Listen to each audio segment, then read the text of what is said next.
So when Amos first got in touch, he said he'd been working with this producer that he knows called Lifeform. Lifeform's previously done drum and bass stuff, and now he's doing like atmospheric things. I said to him, what's it about? And he gave me this whole explanation for a concept with like a spooky Japanese ghost girl and stuff. So I was in, before he even said that, I was in, you know what I mean? The good thing about Amos, aka Rambutan, is that whenever he steps up to the mic, everything's done in one take.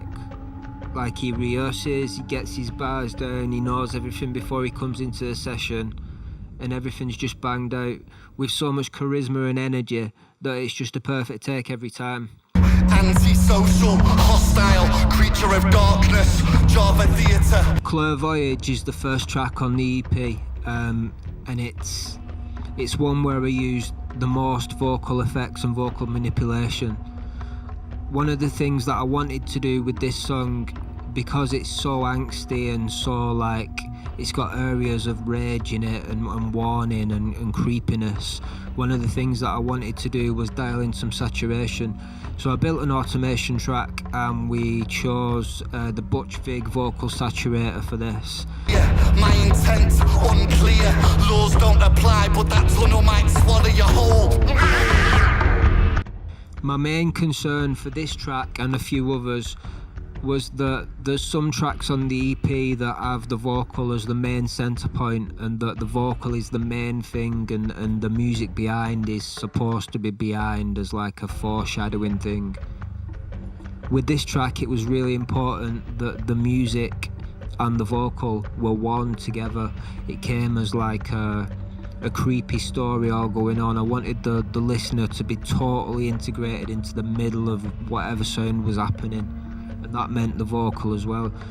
To achieve that we used a lot of level automation, but as well we used Abbey Road's plate plugin and different delays from Soundtoys Echo Boy as well. Just a jive, she's laughing at my paranoia. Clairvoyage, visit fading, fading, fading.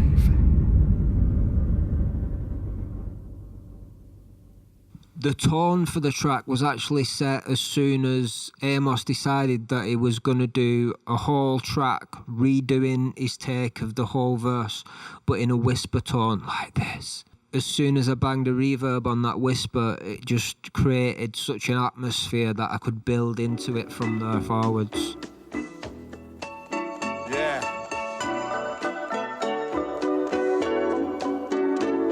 Yeah. Okay. Oh. Check it.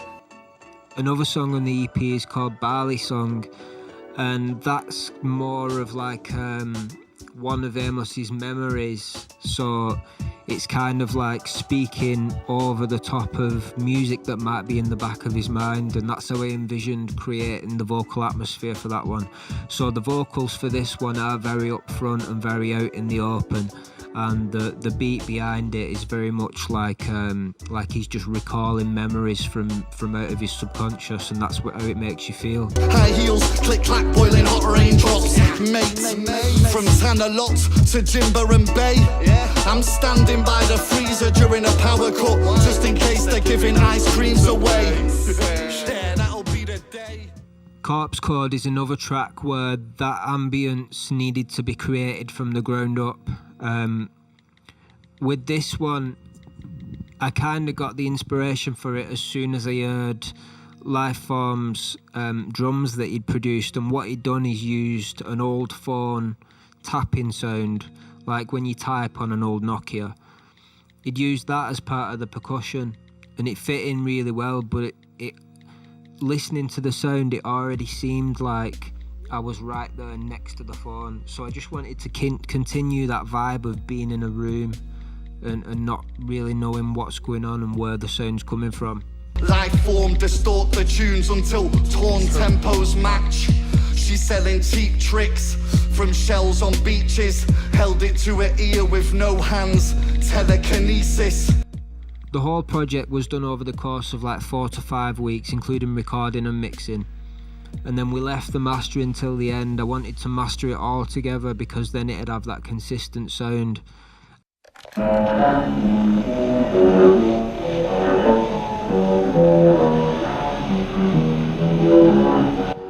Lifeform included a couple of instrumental interval tracks for this as well. He said he created them out of, I think he said, an old Japanese TV commercial he had some samples of. So they worked really well to continue the mood and continue the story across the whole EP.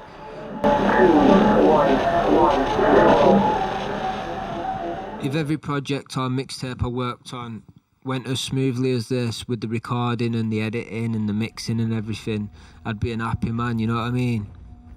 I'm currently working on another project with Lifeform already and another rapper who's up and coming, and Amos has always got things going on, so I'm sure we'll be working together again soon as well.